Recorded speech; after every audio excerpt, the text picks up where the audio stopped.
Kamberipa, who is currently unemployed despite obtaining an honours degree in industrial psychology 9 years ago, also has 2 certificates in counselling.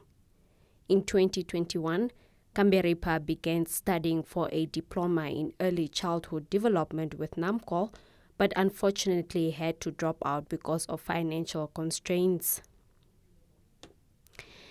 Kamberipa shares that she didn't experience blindness from birth, but started losing her sight because of ongoing eye problems.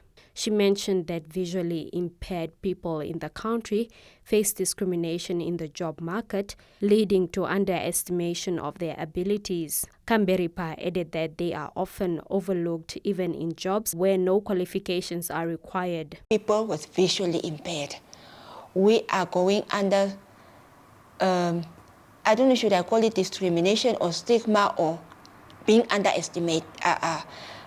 undermined. Because you can go at a certain company, you apply for a job which didn't even need the qualification that you had. Maybe they didn't ask for any qualification or a lower qualification than the one that you have. But you will never be called for an interview, or when you go there, they will be like, they will be looking, let me say you send it via email.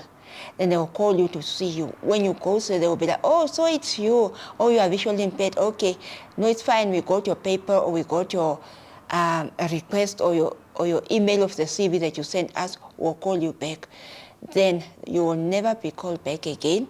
Once you go back there at some companies, you will find another person already employed there. Kamberipa urges employers to provide feedback to job seekers, as not receiving it is disheartening and leads to hopelessness. She suggests that organizations should aim to employ at least 20% of people with disabilities. People should really look at us, and at least if they have to take 50 people in a company to work for them, let 20% of that 50 be people with disability. Employment Equity Commissioner Otniel Podewiltz advised people with a disability facing discrimination to file a complaint with the Office of the Ombudsman.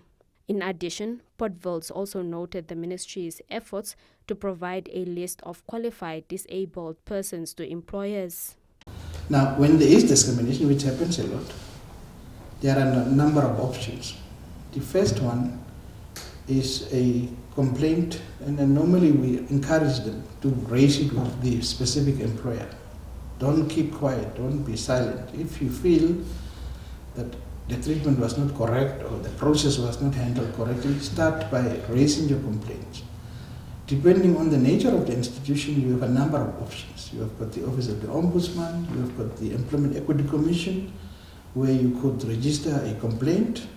We are also consulting now to produce an employer's guideline specifically catering for the employment of persons with disabilities. The guideline basically tells you what you can do, tells you what your obligations are. The Affirmative Action Act outlines measures aimed at providing equal employment opportunities for designated groups and to ensure fair representation in the workforce across all employment levels.